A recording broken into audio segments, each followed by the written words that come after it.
Hello, techies. Welcome to the Tech Ties Africa podcast, where we'll bring you the latest stories on tech and startups in Africa. Catch us every Thursday at 10 a.m. WAT on techtiesafrica.podbean.com. Let us know what you think by giving us feedback in the comments or on our socials. Now, on with the show. It's another Thursday, and we are back again with your weekly roundup of the most important tech and startup stories across the continent. My name is Karen Maina. I'm coming from Nakuru, Kenya. Looking forward to today. Kelvin, how are you doing? Not so great, actually, but great enough to do the podcast. Yeah, I look forward to discussing as always. We're hoping that you'll be feeling better by the time we sit back again next week. For today, I think we can get into the stories, which are very interesting. We're going to see a South African company acquiring Mawingu networks. We're going to see another BNPL going through some issues and trying to figure out their business model. Egypt is one of the largest remittances, and we're seeing LemFi get into the space and a lot more. So we can start. A South African company has acquired 35% stake in Kenya's Mawingu networks. So Mawingu is an internet provider, and they just got 15 million shillings in debt and have expanded outside of Kenya and into Tanzania. And then now we are seeing a private equity company come in and acquire 35%, which gives it controlling interest. And I'd like to hear what you think about this, Kelvin, because we have seen internet connectivity being a big trend in Africa right now. And I think this is also an indication of how this is growing. Yeah, a lot is happening in telecommunications at the moment.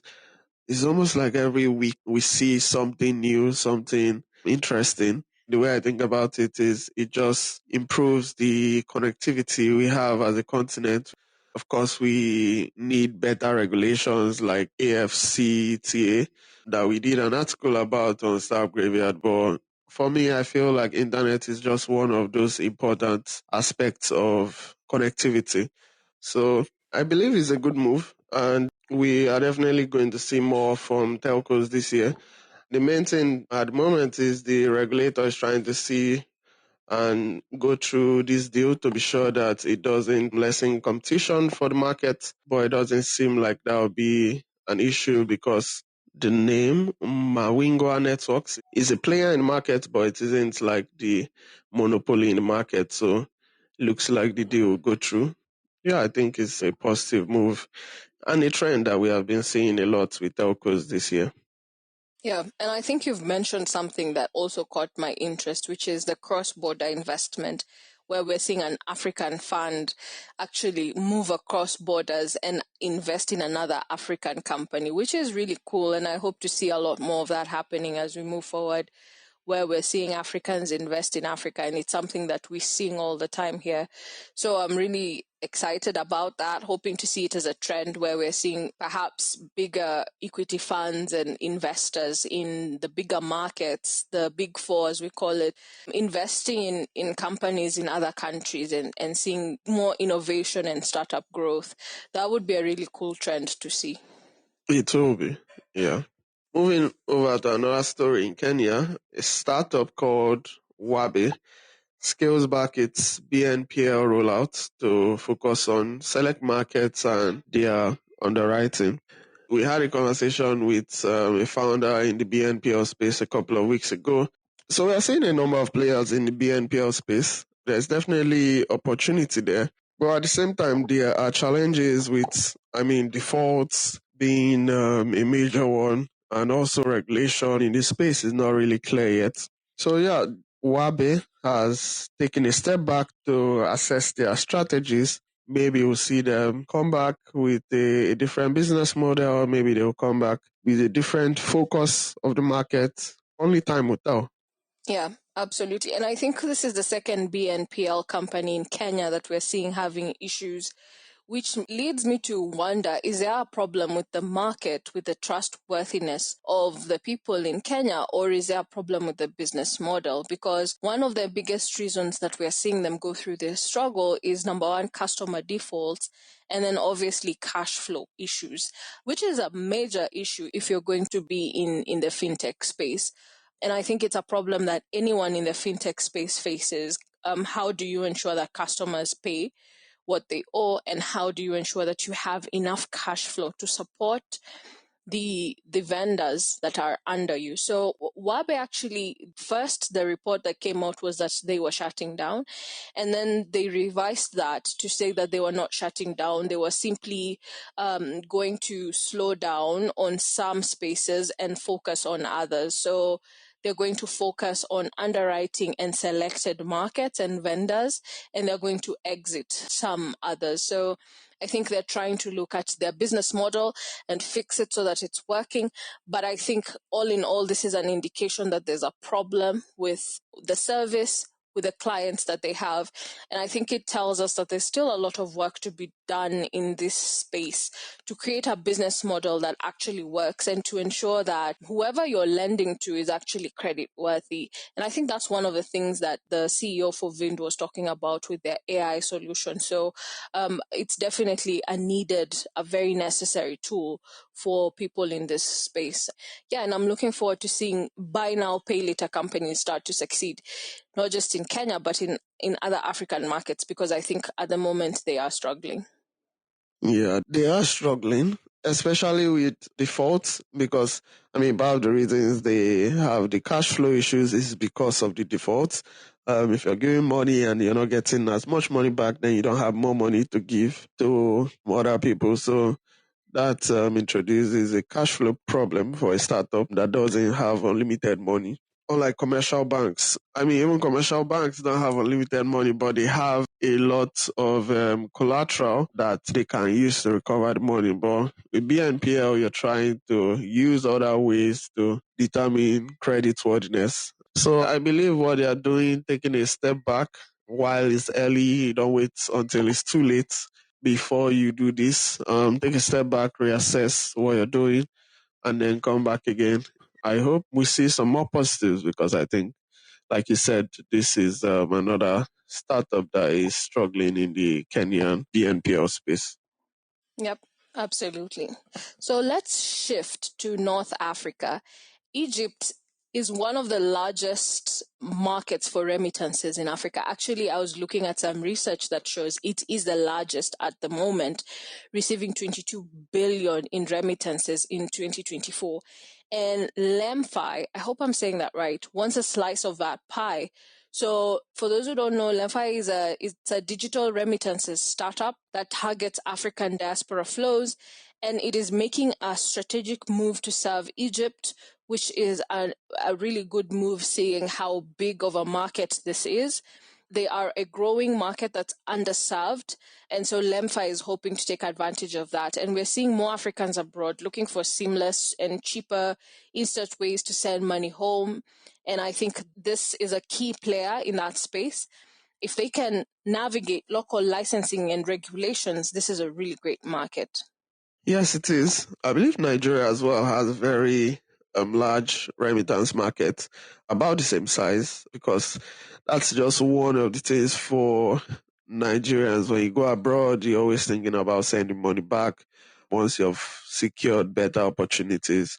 I was actually very interested to see that there's a similar sense of responsibility in North Africa, all the way in North Africa as well.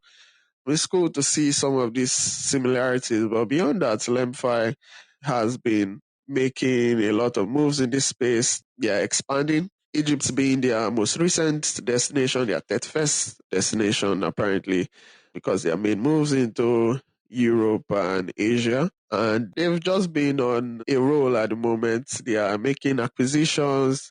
They are raising funds. They just concluded their Series B, I think, earlier in the year or late last year, of $53 million.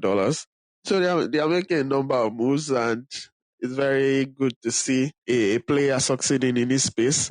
I think they have some competition as well from other players. Moniepoint, that we've talked about a lot recently, has also made a move into this space, I believe, in the last 2 months, because they are seeing the opportunities, they are seeing the market, and they are trying to get a piece of it. So LemFi is one of the early movers in this space, and they are continuing to expand their reach, and it's lovely to watch. Yes, and when I saw that Egypt was one of the largest, that was shocking to me. I didn't imagine that it would be the largest. I imagine that Nigeria would be, because I know that the Nigerian population is quite high, but also Nigeria is one of the most well-traveled countries in Africa. So it has a lot of diaspora clientele, or people in the diaspora that are sending in money.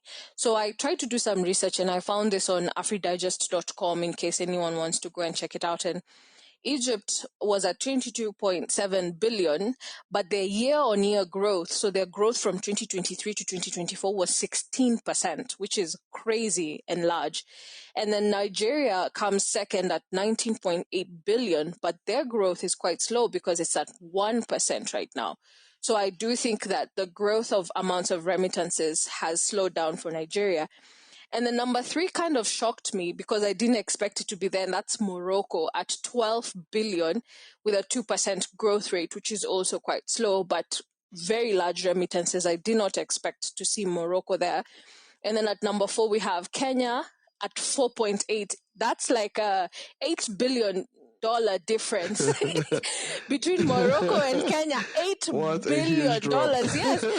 So Kenya is at 4.8 billion with a 14% growth rate. But here's one that's shocking.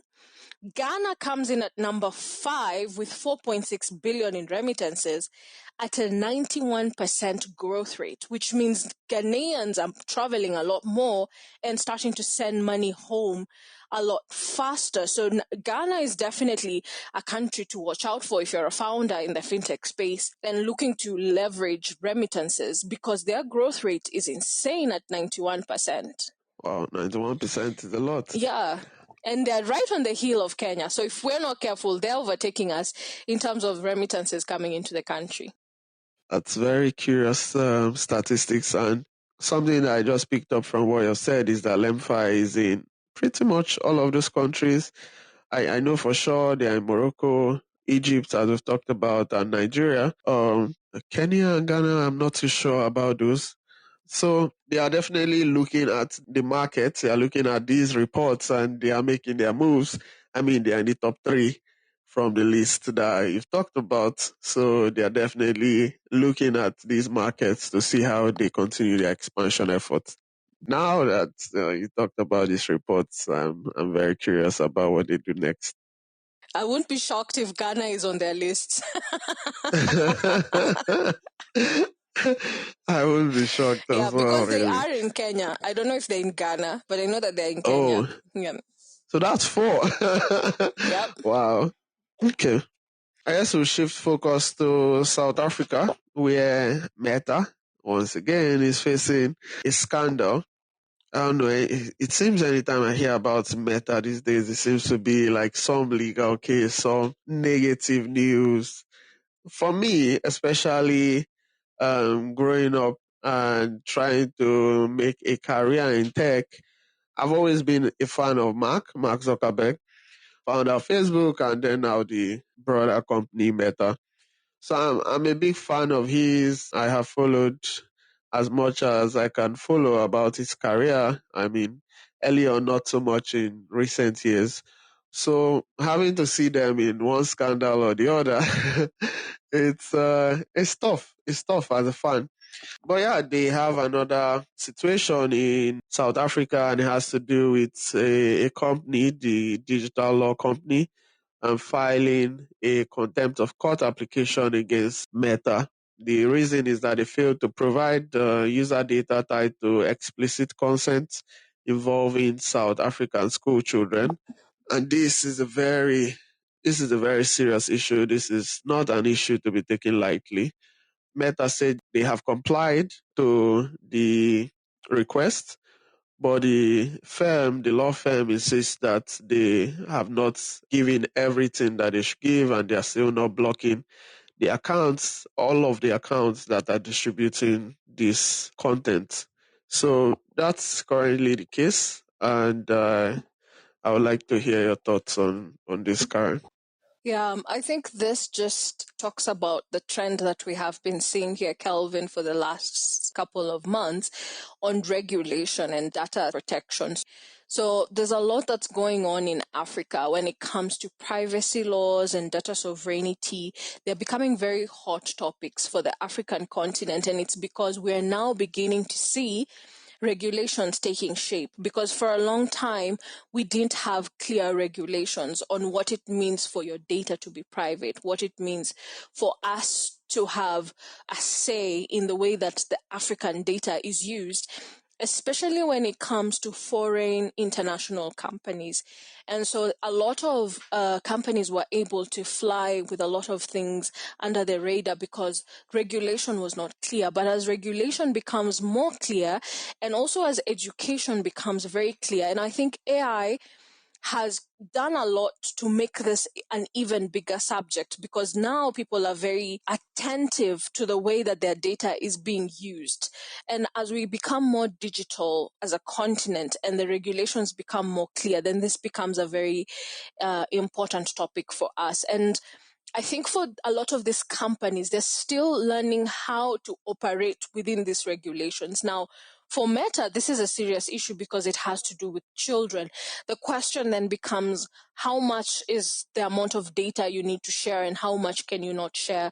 What power do you have as a company in terms of shutting down any information that is not within the law, and at what point are you crossing people's rights to express themselves?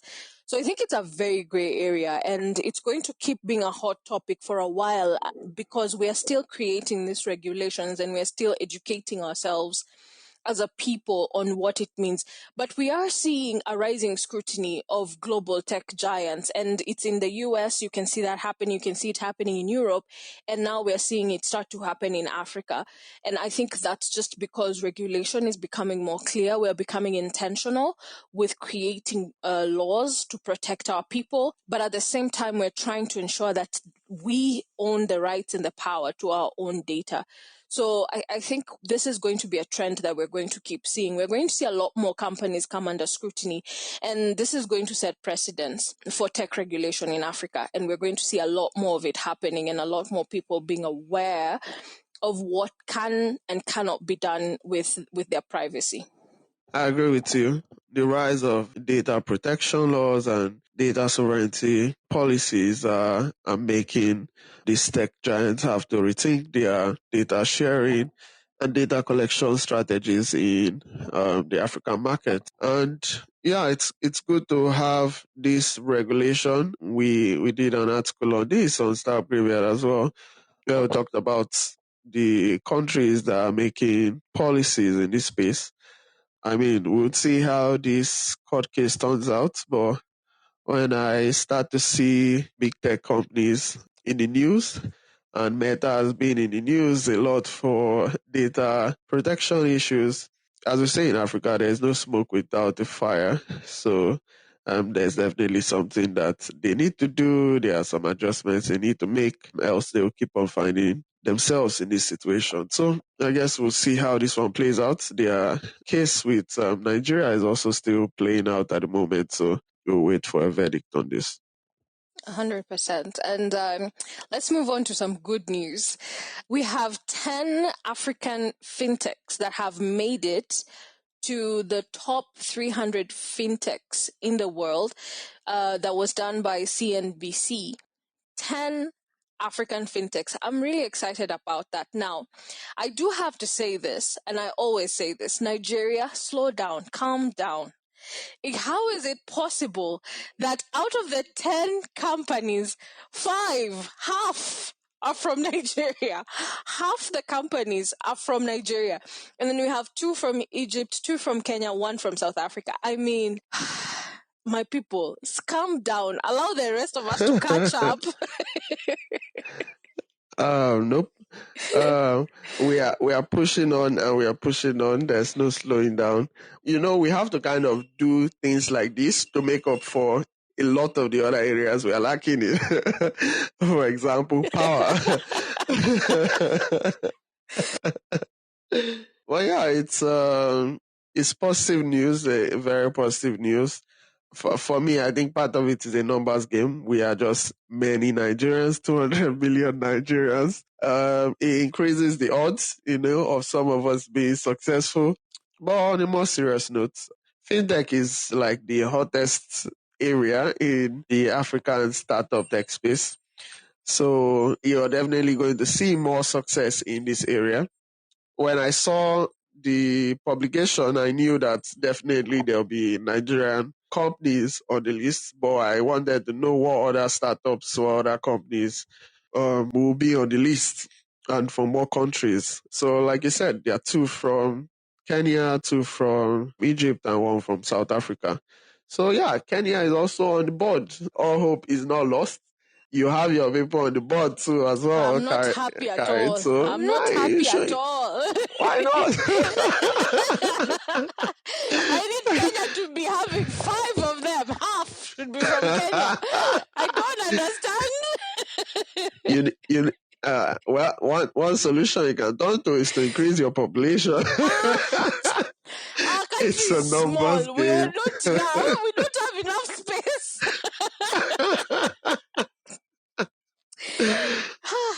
You know what we're going to do? We're going to take Uganda and Tanzania and make us one, so that we can fight with you people, because now I cannot take this anymore. You cannot dominate everything. Global remittances, Nigeria. Fintechs, Nigeria. People who are having successful exits, now give us space to also win something apart from athletics.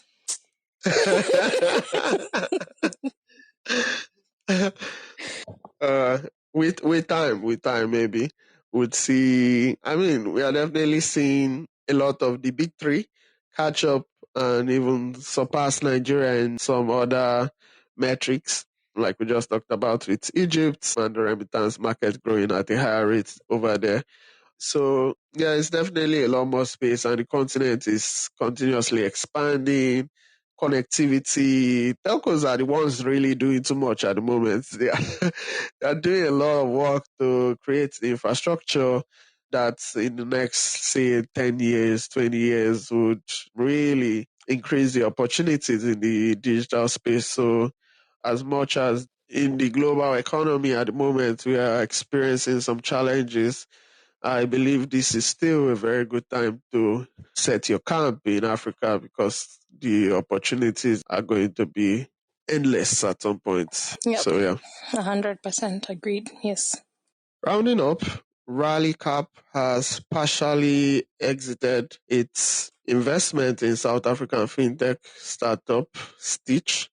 We literally just talked about how fintech are very hot at the moment in Africa. But the bigger story is this is yet another exit by a VC firm in a startup.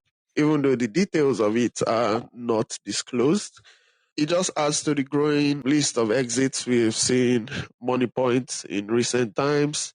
Can't remember the details of the other one we saw and talked about as well. But it's definitely good to see more of these exits. I hope we see a lot more of these exits this year.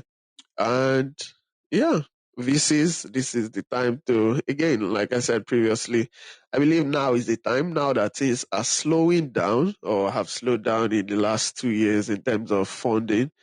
Now is the time to pitch your tents into startups that are actually creating value in the markets they are operating in. Because in the next couple of years, I believe that the African tech ecosystem will just be a lot bigger, and the value that a lot of these founders, these investors, they are putting heads together and working on, we would start to see a lot of returns down the line. So another positive story from the African tech landscape. Yep. And I'm really glad. This year we've had quite a number of successful exits. And these guys have just raised $55 million. That's a lot of money, which is really amazing to see. And I think what you've just said is completely right, that we're seeing growth in the fintech space. in Africa at a very high rate. And what I really loved about this venture company, Rally Cup, is that they invest in pre-seed and seed stage startups, which is a very rare thing. A lot of companies want to invest once they have seen quite a bit of traction. And I think that's one of the biggest hurdles for startups. The pre-seed and the seed stages in your startup growth are usually the hardest for you when it comes to acquiring capital, because it takes quite a bit of time to convince people that what you're doing could actually work. So seeing a company that is focused, and it's giving quite a good amount of money, $200,000 to $500,000, that's quite a bit of money for a pre-seed and seed stage round. So I'm really interested, and I think that if you are a startup founder who is in, I see that one of their main spaces is the climate tech space. If you're in that space, then this might be a good person to look at in terms of pre-seed funding, because that is not a common thing to find in the startup world. Yeah, 100%. They are taking a lot of the risks very early on. And like you said, it's hard to convince anybody really to invest at that early stage. So it's good to see that they are doing this. And I look forward to what they do next. Yep. That brings us to the end of today's podcast. It was an honor having you guys around. We look forward to meeting you on our comment section. Come over, ask questions, start a conversation. We're always looking forward to talk to you about tech and startup space in Africa. Until next time. Thank you for listening to another episode of the Tech Tides Africa podcast. Remember, leave a comment or share with your friends. We'll see you next Thursday at the same time and place you get your podcast. Until then, stay well.